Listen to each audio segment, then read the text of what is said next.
నమస్తే, నా పేరు రామకృష్ణ. మీరు చూస్తున్నారు అగ్రిటెక్ తెలుగు. మనం ఇప్పుడు వచ్చేసి గుంటూరు జిల్లా మంగళగిరి మండలం నూతక్కి గ్రామంలో ఉన్న మనతో రైతు సామిరెడ్డి గారు ఉన్నారు. మనం సామిరెడ్డి గారితో గతంలో ఒక వీడియో చేయడం జరిగింది కదా. ఆయన ఒక వినూత్న పద్ధతిలో ఫార్మింగ్ చేస్తున్నారని. అయితే ఆయన ఉన్నటువంటి 2 ఎకరాల్లో దాదాపుగా ఒక 25 సెంట్ల వరకు కూడా ఫామ్ ఫండ్ ఏర్పాటు చేసుకోవడం జరిగింది. దీంట్లో ఉన్నటువంటి నీటినే మన ఫీల్డ్ లో ఉపయోగించుకోవడం, అలాగే ఇక్కడ చేపలు పెంచడం ద్వారా అదనపు ఆదాయాన్ని కూడా పొందుతున్నారు. అసలు ఈ ఫామ్ ఫండ్ వల్ల రైతులకు ఎటువంటి లాభాలు ఉంటాయి, అసలు మిగతా రైతులు కూడా ఇది ఎంతవరకు చేసుకుంటే సక్సెస్ అవ్వచ్చు అన్ని విషయాలు మనం ఆయన అడిగి తెలుసుకుందాం. సామిరెడ్డి గారు నమస్తే అండి. నమస్తే అండి సార్, మీరు వ్యవసాయంలో కొత్త వినూత్న పద్ధతులను అయితే అవలంబిస్తున్నారు 40 సంవత్సరాలుగా వ్యవసాయం చేస్తూ. అయితే ఈ చెరువులకు సంబంధించి లాభదాయకంగా ఉంటుందని చెప్పేసి నేను కూడా చాలా సార్లు విన్నాను. మిగతా రైతులంతా కూడా ఇలా 2-3 రకాల పంటలు పండించుకుంటేనే లాభదాయకం అని. ఈ పద్ధతి ఎంతవరకు సక్సెస్, అసలు మీరు అవలంబిస్తున్న పద్ధతి కొంచెం వివరంగా చెప్తారా? నేనేంటంటే ఈ 2 ఎకరాల్లో పెట్టుబడి తగ్గటం కోసం ఫామ్ తీసుకొచ్చానండి. దీనిలో చేపలు పెంచుకుంటా, ఈ నేల వేస్ట్ పోకుండా చేపలు స్లడ్జ్ మొత్తం పొలంకు పెడుతున్నానండి. దానివల్ల నాకు సంవత్సరంలో సుమారు ఒక 20,000-30,000 పెట్టుబడి దొరుకుతుందండి. ఏ రూపంగా అంటే రసాయనిక ఎరువులు వాడాల్సిన అవసరం ఉంటలేదండి. ఇది సరిపోతుంది. ఏ రోజుకి ఆ రోజు 50% వాటర్ చేంజ్ చేస్తుందండి. మార్చేసి కొత్త నీరు, ఈ నీళ్లు చేతికి ఇచ్చేసి కొత్త నీళ్లు మళ్ళీ పెడుతున్నానండి. అంటే సార్, ఇప్పుడు ఈ చేపల ఎరువు అనేది అడుక్కెళ్ళిపోద్దని విన్నాను. నీళ్ళతో పాటు అది వెళ్తుందా? నీళ్ళతో పాటు వస్తుందండి. కరిగేసి మొత్తం స్లడ్జ్ మొత్తం కరిగిపోయి నీళ్ళలో కలిసిపోద్దండి. దాన్ని మార్చడం వల్ల చేపలు ఫీడ్ ఎక్కువ తీసుకుంటున్నాయి, గ్రోత్ ఎక్కువ ఉంటుందండి. అటు చేపలకే ఉపయోగం, ఇటు నాకు పొలంకే ఉపయోగం. అంటే మనకి ఇక్కడ ఇదేంటంటే కృష్ణానది ఉంటుంది కాబట్టి నీటి లభ్యత బాగుంటది, ఎన్నైనా ఇవ్వగలుగుతారు. నీటి లభ్యత తక్కువగా ఉన్న వాళ్ళ దగ్గర ఇది సాధ్యమైద్దా?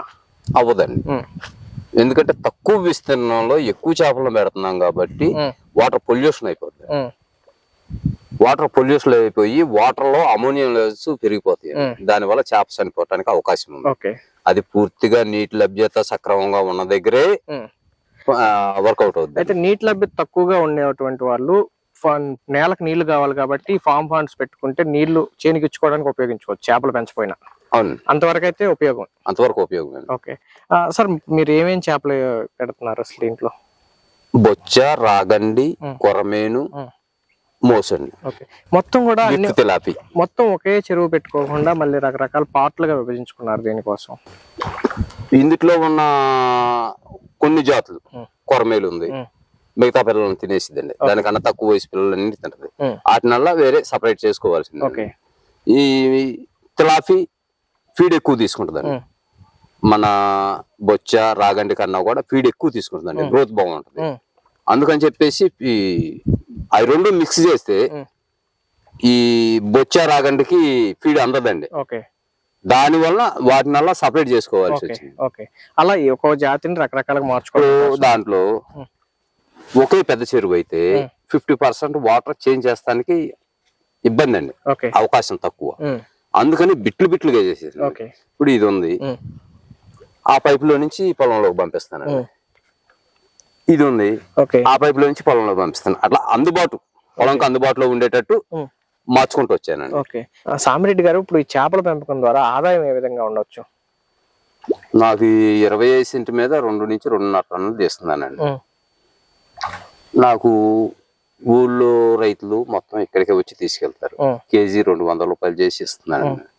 2 టన్నుల మీద 4 లక్షలు వస్తుందండి. నేను 25 సెంట్ నేల దీనికి కేటాయించినందువల్ల 2 లక్షలు ఇన్కమ్ వస్తుంది. 1 లక్ష రూపాయలు పెట్టుబడి పోయినా 1 లక్ష రూపాయలు మిగులుతుంది. ప్లస్ దీని వల్ల ఈ వాటర్ వాడటం వల్ల నాకు ఎకరాకు 30,000 పెట్టుబడిలో ప్లస్ అవుతుంది. అది ఆలోచించి చేసుకున్నాను. అయితే మీకు మిగతా 1.5 ఎకరం 30 ఎకరంలో వచ్చే దాని ఆదాయం దీంట్లోనే తీసేస్తున్నాను.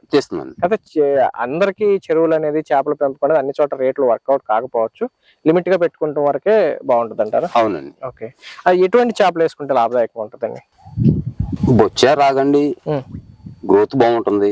మనం ఎంచుకునేటప్పుడు చిన్న సైజులు ఎంచుకోకుండా 200 నుంచి 250 గ్రాములు సైజ్ ఎంచుకుంటే ఖచ్చితంగా 6 నెలల్లో మన పట్టుబడికి కేజీన్నరకు వచ్చేసేది. ఆ సైజు తీసుకున్నాం అనుకోండి, ఇయర్ లో 2 సార్లు తీసుకోవచ్చు క్రాప్. మీరు 2 సార్లు క్రాప్ తీస్తుంటారా? అంటే నాకు తెలియలేదు, నేను ఫస్ట్ ఒకసారి తీసాను, నెక్స్ట్ మార్చబోతున్నాను. ఇప్పుడు మార్చబోతున్నాను. ఇది ఈ పాండ్స్ తో ఎన్నాళ్ళు అవుతుందండి? రామారామి సంవత్సరం దాటిందండి. సంవత్సరం దాటింది. ఓకే, ఇది సెకండ్ క్రాప్ తీసుకోబోతున్నారు.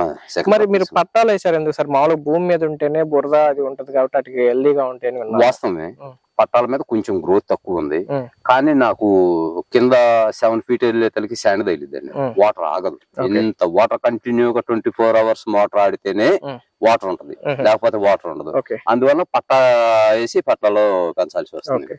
సార్ ఇప్పుడు చెరువు తవ్విన మట్టి ఏమన్నా దేనికన్నా ఉపయోగించుకున్నారా? లేదండి, మొత్తం పక్క కట్టకాయ పోసుకొచ్చేసి. కరెక్ట్గా పోసుకున్నారు. ఓకే. సామిరెడ్డి గారు, ఇప్పుడు ఈ చెరువులు ఏర్పాటు చేసుకోవడానికి మీకు ఎంత ఖర్చు వచ్చి ఉంటది? ఇప్పుడు ఈ పాన్ ఉంది ఉం. 16 to 60. ఉం. ఖర్చు వచ్చేసేసరికి జేసీబీకి 15,000 అయిందండి. ఓకే.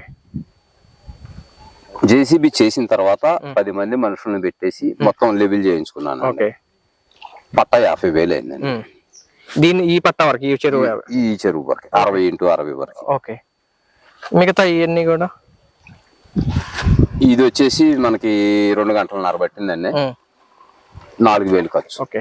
ఓవరాల్ గా 2 లక్షలు పట్టా అయిందా? వచ్చేసి 4 అంతేనండి, 2,10,000 అయింది మొత్తం అన్ని చెరువులు కలుపుకొని. అన్ని చెరువుల మీద. మొత్తం కూడా 5 చెరువుల మీద 2,10,000 అయింది. 2,10,000 అయింది. వీటి మీద ఇప్పుడు ఈ సంవత్సరంలో దీనికి పెట్టుబడి వచ్చేసిందా? వచ్చేసిందండి. ఓకే. లాస్ట్ ఇయర్ ఇప్పుడు మొన్న తీసిన పంట ఇన్కమ్ 4 లక్షలు అండి. ఓకే.